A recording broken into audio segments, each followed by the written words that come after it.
Welcome to Nederland, Colorado, a town nestled high in the Rocky Mountains.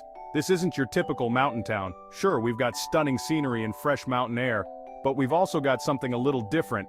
A festival unlike any other. Imagine a parade of hearses, coffins racing down a snow-covered street, and people tossing frozen salmon like frisbees. This is Frozen Dead Guy Days, a celebration of life, death, and everything in between. It's a chilly March weekend, but the atmosphere is electric. People bundled in winter gear line the streets, their laughter echoing in the crisp mountain air. The energy is contagious, a mix of excitement and disbelief. Yes, we're celebrating a frozen dead guy. But in a strange way, it's a celebration of life itself. This is a story about a small town's unique way of honoring the past, embracing the unusual, and coming together for one big, unforgettable party. So buckle up and get ready to explore the wacky world of Frozen Dead Guy Days. Our story begins with a grandfather, Bredo Morstoel, a Norwegian man who died in 1989. His story took a turn for the extraordinary after his death. His grandson Trygve and daughter Aud aimed to preserve Bredo's body through cryonics. He traveled from Norway to California, packed in dry ice. Trygve brought Bredo to Nederland, Colorado. In a tough shed behind his daughter's trailer, Bredo found his resting place. When discovered, the town was in an uproar. The town rallied, passing a grandfather clause allowing his cryonic slumber. And so, the legend of Grandpa Bredo, the frozen dead guy, was born. From these unusual beginnings, a festival emerged, as unlikely as Bredo's journey itself. The first Frozen Dead Guy Days was a humble affair, a local band, a few booths, and a whole lot of curiosity. But word spreads fast, especially when it involves a frozen corpse.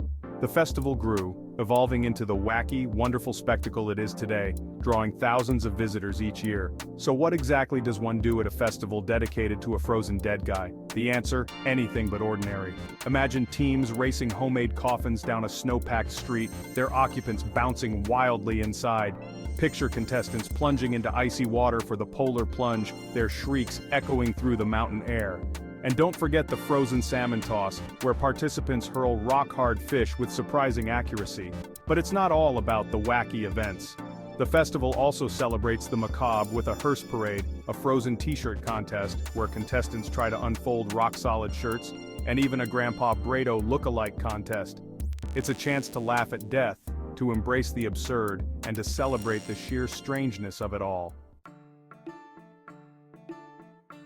Section 4, Nederland's Embrace, a town's quirky affection. But beyond the frozen festivities, there's a deeper story at play here. Frozen Dead Guy Days is more than just a wacky event. It's a testament to the spirit of Nederland itself.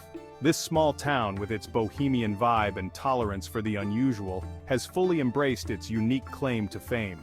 The festival isn't just a tourist attraction, it's a community affair. Local businesses get in on the fun, decorating their storefronts with icy-themed displays. Residents open their homes to visitors, offering a warm place to stay and sharing stories about their beloved town. There's a sense of pride in the air, a shared understanding that this quirky celebration is what makes Nederland truly special.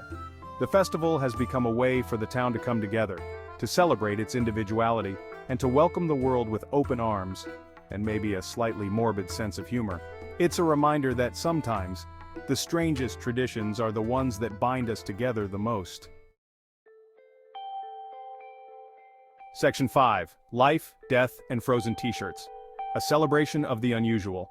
Frozen Dead Guy.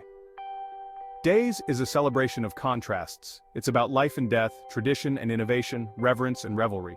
It's about finding humor in unexpected places, about embracing the unusual, and about celebrating a community that dares to be different. It's about a frozen grandfather in a tough shed, a town that rallied around him, and a festival that grew from a quirky local event into a world-renowned celebration of the strange and wonderful.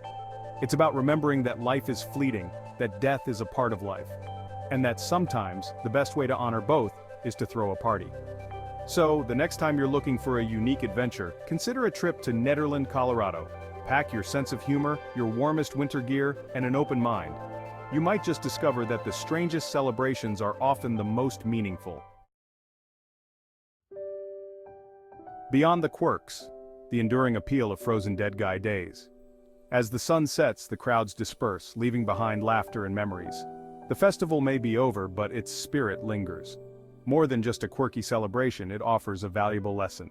It reminds us that life is full of surprises and brings us together.